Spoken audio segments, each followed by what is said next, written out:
ഈശോ മിശിഹായിക്ക് സ്തുതിയായിരിക്കട്ടെ. ഫെബ്രുവരി 7 ബുധൻ. വിശുദ്ധ കുർബാന മധ്യേ നമ്മൾ വായിക്കുന്ന സുവിശേഷ ഭാഗം വിശുദ്ധ യോഹന്നാന്റെ സുവിശേഷം 5-ാം അധ്യായം 1 മുതൽ 14 വരെയുള്ള വാക്യങ്ങളാണ്. ബേത്സയിദായിലെ രോഗശാന്തിയാണ്.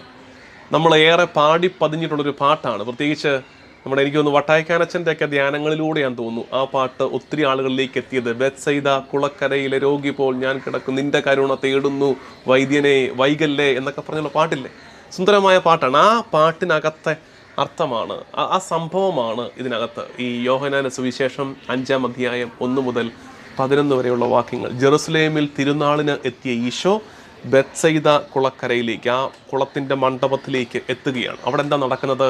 അവിടെ ഒരു കുളമുണ്ട്. ആ കുളം മാലാഖ വന്ന് കലക്കും.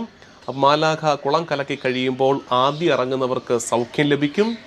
ഈ തളർവാദം ബാധിച്ചവൻ അവൻ എങ്ങനെ കുളത്തിലിറങ്ങാനാണ്?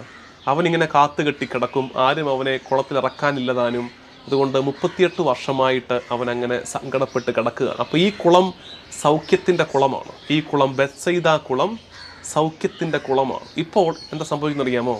സുവിശേഷത്തിൽ നമ്മൾ കാണുന്നത് ഇത്രയും കാലം രോഗി കുളത്തിലേക്ക് ഇറങ്ങണമായിരുന്നു. ഇത്രയും കാലം സൗഖ്യം കിട്ടാൻ രോഗി കുളത്തിലേക്ക് ഇറങ്ങണമായിരുന്നു. ഇപ്പോൾ സംഭവിക്കുന്നു, ആ കുളം, ആ തടാകം രോഗിയെ തേടി വരികയാണ്.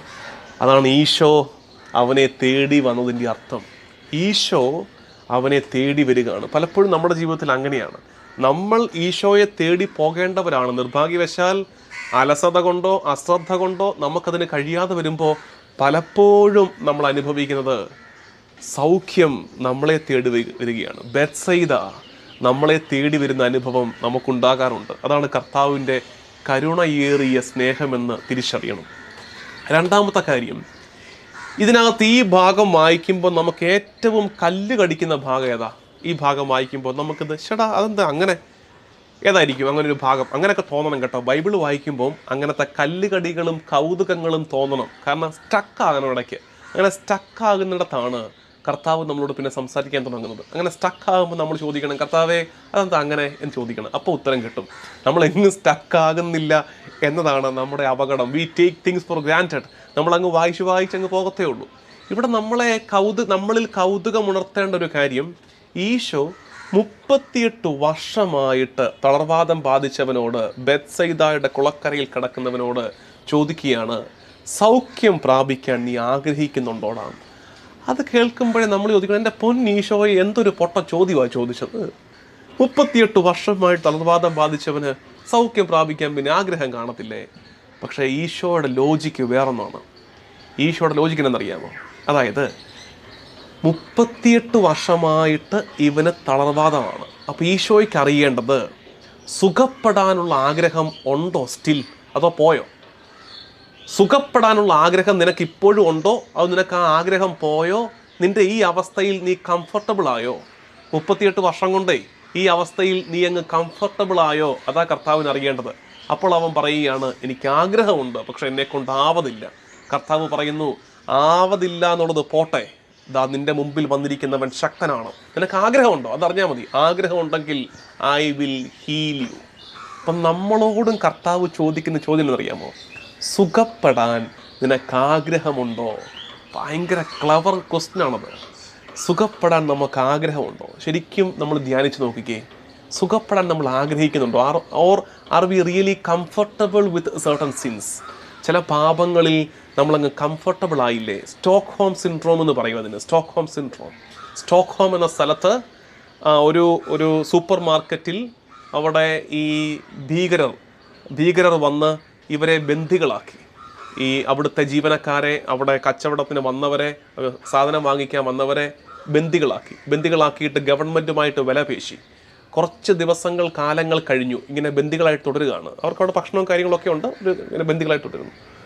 അതിനുശേഷം ഈ സൈന്യം ഇവരെ വിമോചിപ്പിക്കാൻ വേണ്ടി വന്നപ്പോൾ പിന്നെ നമ്മൾ കണ്ടൊരു കൗതുകമുള്ള കാഴ്ച, ഈ ബന്ദികളാക്കപ്പെട്ടവർ ഭീകരരോട് ചേർന്ന് സൈന്യത്തെ ആക്രമിക്കുകയാണ്. എന്താ സംഭവിച്ചെന്നറിയാമോ? ഇവർ തമ്മിൽ സൗഹൃദമായി. ഇതാണ് സ്റ്റോക്ക്ഹോം സിൻഡ്രോം. ഈ സിൻഡ്രോം നമുക്ക് ബാധിച്ചിട്ടുണ്ടോ എന്ന് സംശയമുണ്ട്. എന്ന് വെച്ചാൽ നമ്മളെ അടിമകളാക്കിയ പാപത്തോട്, നമ്മെ അടിമയാക്കി വെച്ചിരിക്കുന്ന പാപത്തോട് നമ്മൾ സമരസപ്പെട്ട് കഴിഞ്ഞോ, നമ്മൾ സൗഹൃദത്തിലായോ, അങ്ങനെ വരുമ്പോൾ എന്ത് പറ്റും? നമ്മളെ വിമോചിപ്പിക്കാൻ വരുന്നവൻ നമുക്ക് ശത്രുവായിട്ട് ഫീൽ ചെയ്യും. നമ്മൾ വിമോചിപ്പിക്കാൻ വരുന്നവൻ, അപ്പോൾ നമുക്ക് വചനം കേൾക്കുമ്പോൾ ഇറിറ്റേഷനാണ്. എന്ത് കാര്യത്തിനാണ് ഇതൊക്കെ? കുർബാനക്കാരിലും വിളിച്ചാൽ നമുക്ക് ഇറിറ്റേഷനാണ്. എന്ത് കാര്യത്തിനാണ്? കാരണം ഞാനിപ്പോൾ തിന്മയുമായിട്ട് സൗഹൃദത്തിലാണ്, ഞങ്ങൾ വെൽ സെറ്റാണ്, everything is comfortable within us. മനസ്സിലാവുന്നുണ്ടോ? ശരിക്കും നമുക്ക് നേരെയുള്ളൊരു ചോദ്യമാണത്. സുഖം പ്രാപിക്കാൻ, നീ ഇന്നായിരിക്കുന്ന പാപത്തിൻ്റെ അടിമത്തത്തിൽ നിന്ന് രക്ഷപ്പെടാൻ നീ ശരിക്കും ആഗ്രഹിക്കുന്നുണ്ടോ? ഉണ്ടെങ്കിൽ ഇനി അതിനാപതുണ്ടോ ഇല്ലയോ എന്നുള്ളതൊക്കെ വിട്ടേക്ക്. കർത്താവ് നമ്മളെ വിമോചിപ്പിക്കും. അതുകൊണ്ട് ഇന്ന് ആ ചോദ്യം നമ്മുടെ ചെവികളിൽ മുഴങ്ങട്ടെ. സുഖം പ്രാപിക്കാൻ നീ ആഗ്രഹിക്കുന്നുണ്ടോ? നമുക്ക് പ്രാർത്ഥിക്കാം. കർത്താവും ദൈവമായ ഈശോയെ, എന്നെ തേടി വരുന്ന ബേത്സയിദ ആണ് നീ എന്ന് ഞാൻ തിരിച്ചറിയുന്നു.